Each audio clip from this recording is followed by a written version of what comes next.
তোমাদের সাথে আমি আগেই বলেছি ঈদের দিনটা আমার কেমন গেছে সেটার ব্লগ নিয়ে আসবো। তো আজকে টাইম পেলাম তাই ভাবলাম তোমাদের সাথে ব্লগটা শেয়ার করি।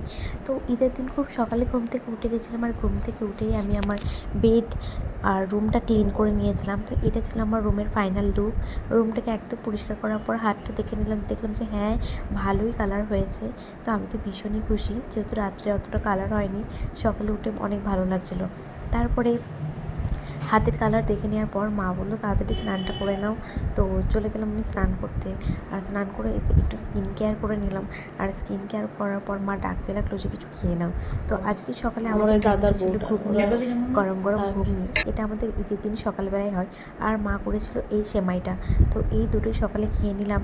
আর এই যে দুজন আমরা খাচ্ছি, দেখতেই পাচ্ছ। তো সকালবেলায় এত কিছু খাওয়া যায় না, তবু খেয়ে নিলাম। খাওয়ার পরে আমি রেডি হতে চলে গেলাম। আর এই শাড়িটা আমার হাজব্যান্ড আমাকে দিয়েছে ঈদের জন্য। তো আজকে আমি এগুলোই পরবো, খুব বেশি জুয়েলারি পরবো না, কারণ হালকা ফুলকা আমার ভালো লাগে। তো আমি একদম টোটালি রেডি হয়ে গেছিলাম। এরপর আমি যাব আমার পুরনো বাড়িতে, যেখানে আমার অন্য চাচিমারা আছেন। তো আমার বরের সাথে কিছু শ্যুট করে নিলাম ফটো। ভাবলাম যে কিছু ফটো শ্যুট করে নিই। তো কয়েকটা ফটো শ্যুট করার পর আমার তো খুব ভালো লাগছিলো, কারণ আজকের ফটোগুলো বেশ ভালো এসেছিলো। তো ফটোশ্যুট করার পর চলে গেলাম আমি চাচিমাদের সাথে দেখা করতে। প্রথমেই চলে গেছিলাম মেয়ের চাচিমার সাথে দেখা করতে। সেখানে গিয়ে ভাবি আমাদের অনেক কিছু অফার করলো, বাট সে তেমন কিছু খেলাম না, যেহেতু বাড়িতেই খেয়ে গেছিলাম।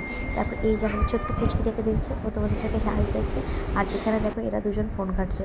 তারপর ওখান থেকে আমরা চলে এলাম সোজা আরেকটা চাচিমার বাড়ি। আর সেখান থেকে এই যে পুচকিটা, ও আমাকে খাবার দিল, আর শেষে শশা দিল, ওদের কাছে শশা। আর এটা এনেই বানিয়ে ফেললাম স্যালাড। তো বাড়ির কাছে শশা থেকে তো ভীষণই টেস্টি হয়েছিল। আর মা বানিয়েছিল দুপুরে বিরিয়ানি, চিকেন বিরিয়ানি বানিয়েছিল ঈদের জন্য। তো ভীষণই টেস্টি হয়েছিল। আর সাথে ছিল আমাদের চিকেন কষা। চাপটা বলছিলাম, বাট সবাই বললো চিকেন কষা খাবে গরমের জন্য, তো চিকেন কষা করেছিল। তো ঈদের দিনটা তো এভাবেই কাটলো। খেতে তো ভীষণই টেস্টি হয়েছিল, খাবার দাবারগুলো সব কিছু। তো এই ছিল আজকে ঈদের ব্লগ। কেমন লাগলো জানিও। টাটা।